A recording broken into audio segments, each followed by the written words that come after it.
Alright, we have question 10 over here which says minimum distance between the parabolas y square minus 4x minus 8y plus 40 is equal to 0 and x square minus 8x minus 4y plus 40 is equal to 0 is 0, root 3, 2 root 2 और root 2. पहले हम notice करेंगे तो हम ये कह सकते हैं कि Y square minus 4x minus 8y plus 40 को 0 में अगर x और y इंटरचेंज करें तो हमें सेकंड इक्वेशन मिलता है. इसका मतलब ये है कि दोनों पैराबोला एक दूसरे के सिमेट्रिक है y equals to x line के.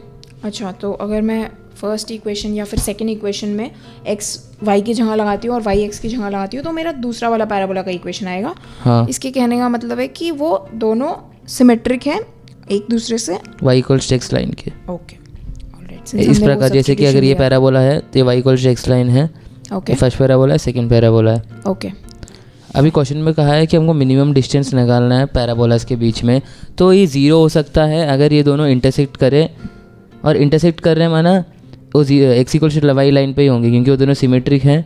तो वो दोनों इंटरसेक्ट अगर करेंगे तो x equal to y line पे होंगे. तो हम चेक करते हैं कि वो इधर इंटरसेक्ट हो सकते हैं. अगर मेरा x कोऑर्डिनेट आया पॉइंट ऑफ इंटरसेक्शन का सपोज 5 तो y कोऑर्डिनेट भी 5 आना चाहिए क्योंकि दोनों पैराबोला सिमेट्रिक है across this line x equal to y, right.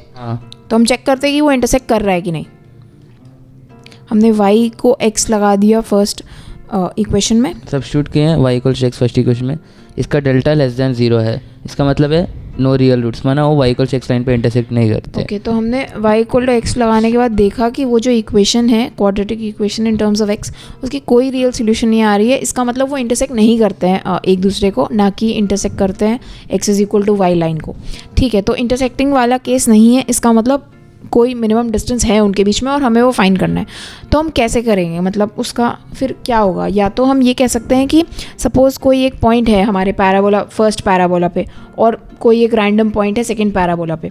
तो अगर हम उनको जॉइन करके सपोज़ उनके बीच का डिस्टेंस निकालने की कोशिश करें, तो अगर ऐसा हो रहा है कि वो सपोज़ इस केस में हमने जो बनाया है इसमें this is not perpendicular to the line x is equal to y, alright.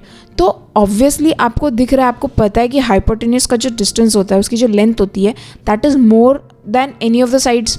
तो अब आप डिस्टेंस निकालने जाएंगे तो आप दोनों हाइपोटेन्यूज को ऐड करेंगे, उनकी लेंथ्स को ऐड करेंगे, तो that will definitely not be the minimum. अगर आपको मिनिमम निकालना है तो आपको वो लाइन सेगमेंट जो है जो दोनों पॉइंट्स के बीच में वो इस तरह से आनी चाहिए आपकी कि वो परपेंडिकुलर है. नहीं, तो हमने देखा कि हमने ये डिराइव कर लिया है कि जो हमारी लाइन है जो दो पॉइंट्स के बीच में डिस्टेंस है, अगर हम वो डिस्टेंस फाइंड करने की एक लाइन बनाते हैं तो वो परपेंडिकुलर आएगी हमारी x is equal to y line पे, जो कि हम देख रहे हैं इस तरह exactly. This is the line suppose, और वो दो पॉइंट्स है पैराबोला पे जिनके बीच का डिस्टेंस मिनिमम होगा. तो अब हम देख रहे हैं कि सपोज़ एक पॉइंट है पैराबोला पे और उसका डिस्टेंस अगर हम निकालें x is equal to y line से, तो x is equal to y already हमारी एक लाइन है. हम एक और लाइन बना सकते हैं parallel to x is equal to y जो कि उतने डिस्टेंस पे लाई करती है. अब आप मुझसे ये पूछ सकते हैं कि ये लाइन ज़रूरी थोड़ी है कि टैंजेंट होगी पैराबोला को, सीकेंट भी तो हो सकती है, मतलब दो पॉइंट्स पे भी तो इंटरसेक्ट कर सकती है. But it is very obvious from the diagram कि अगर वो केस आया तो हम क्या कर रहे हैं, हम उन दोनों के बीच का डिस्टेंस बढ़ा ही रहे और हमें बढ़ाना नहीं है डिस्टेंस, हमें मिनिमाइज़ करना है. तो अब हम जब नीचे नीचे नीचे जाते जाएंगे तो जो हमारी टैंजेंट वाली लाइन है वो, और फिर सिमिलरली जो हमारी सेकेंड वाला पैराबोला है उसके अक्रॉस जो टैंजेंट है उस पॉइंट से, वो उन दोनों के बीच में जो डिस्टेंस होगा वो मिनिमम होगा. तो हमने क्या डिराइव किया है यहाँ पे कि अगर हमें मिनिमाइज़ करना है डिस्टेंस दो पॉइंट्स के बीच में पैराबोला पे, तो वो जो टैंजेंट है that should be parallel to your x is equal to y line, both of those tangents. तो अब हम देखते हैं कि हम इसको सॉल्व कैसे करेंगे. अभी हमने नोटिस किया था पहले कि ये दोनों parabola y equal to x line के सिमेट्रिक हैं. एग्जैक्टली. तो और उनके बीच मिनिमम डिस्टेंस उनके बीच का 0 नहीं है. तो अभी हमें दो टैंजेंट ऐसे निकालने हैं जो y equal to x line के पैरेलल हैं. तो अभी हम पहले फर्स्ट पैराबोलिक इक्वेशन को डेरिवेट करेंगे विथ रिस्पेक्ट टू x. तब हमको कुछ ऐसे मिलेगा 2x, नहीं सेकंड इक्वेशन को अगर हम डेरिवेट करेंगे तब हमको ऐसा मिलेगा 2x minus 8 minus 4 into dy/dx equal to 0. Okay, ये सेकंड इक्वेशन था. और फर्स्ट इक्वेशन का अगर हम डेरिवेट करें ऐसा आएगा. ओके. और हमको पता है dy/dx स्लोप है जो 1 है. तो स्लोप 1 है क्योंकि हमारा जो टैंजेंट है वो y parallel to x is equal to y.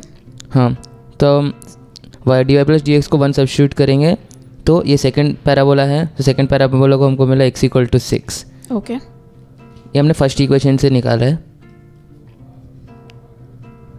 और हम राइट इसमें D Y by D X 1 substitute करेंगे तो हमको मिलेगा y इक्वल टू 6 जो है फर्स्ट पैराबोला के लिए। ओके, हमको ये बात अभी हम y equal to 6 first parabola में सब्स्टिट्यूट करेंगे। तो आप समझ रहे हैं हमने क्या किया है, हमें स्लोप पता है ऑलरेडी, हम अब पॉइंट निकाल रहे हैं कि किस पॉइंट पे वो स्लोप आएगा हमारा 1, और फिर हम उस पॉइंट्स के बीच में डिस्टेंस निकाल लेंगे। क्योंकि हमने अभी प्रूव किया था कि जिस पॉइंट पे टेंजेंट का स्लोप 1 होता है वहाँ से और दूसरे मीन्स दोनों पैराबोला जो 2 पॉइंट्स हो गए उनके बीच में का डिस्टेंस मिनिमम होगा। इसलिए हम उन पॉइंट्स को निकालेंगे और उन पॉइंट्स के बीच में का डिस्टेंस निकालेंगे तो मिनिमम डिस्टेंस होगा। तो हमें एक पॉइंट आ गया, अब हम दूसरा अगर पैराबोला में सब्स्टिट्यूट करेंगे तो हमें दूसरा कोऑर्डिनेट भी आ जाएगा उन 2 पॉइंट्स के लिए, राइट? हाँ, तो हम सब्स्टिट्यूट करेंगे तो हमको मिलेगा x इक्वल्स टू 7। ये हमने किया है फर्स्ट पैराबोला में substitute y is equal to 6। हाँ, सो आवर पॉइंट बिकम्स 7,6। हाँ, राइट। और हमको ये पता है कि वो सिमेट्रिक है, तो या तो हम सेकंड पैराबोला में x इक्वल 6 सब्स्टिट्यूट करके निकालेंगे तो 6,7 आएगा, या फिर हम लॉजिक लगाएंगे वो दोनों पैराबोला y इक्वल x की सिमेट्रिक है तो दूसरा पॉइंट 6,7 होगा।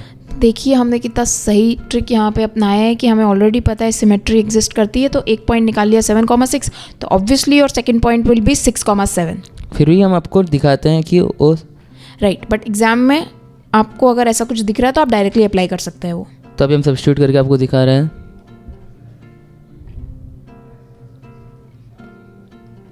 इनफैक्ट हमें x इज इक्वल टू 6 निकालने की भी ज़रूरत नहीं थी, क्योंकि हम सेकंड पैराबोला का निकाल के फर्स्ट पैराबोला का निकाल के हम सीधे वहाँ दिखा सकते थे, लेकिन फिर भी हमने यहाँ बता दिया आपको just to make you clear that it is coming out to be 6,7।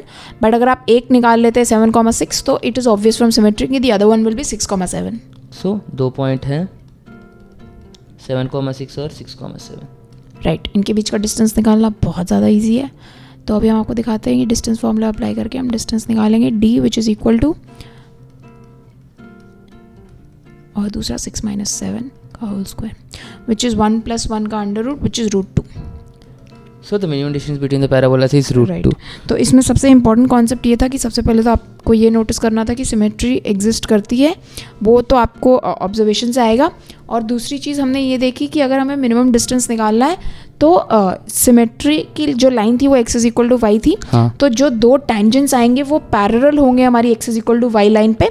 अब हमें स्लोप पता है, अगर हमें स्लोप पता है तो अगर हम कर्व को डिफरेंशिएट करते हैं और उस स्लोप को हम 1 सब्स्टिट्यूट करते हैं तो हमें कर्व पे पॉइंट आ जाएगा जहाँ पे वो स्लोप 1 है, और हमें पॉइंट्स आ गए तो अल्टीमेटली हमें डिस्टेंस निकालना था तो हमने डिस्टेंस निकाल लिया उससे।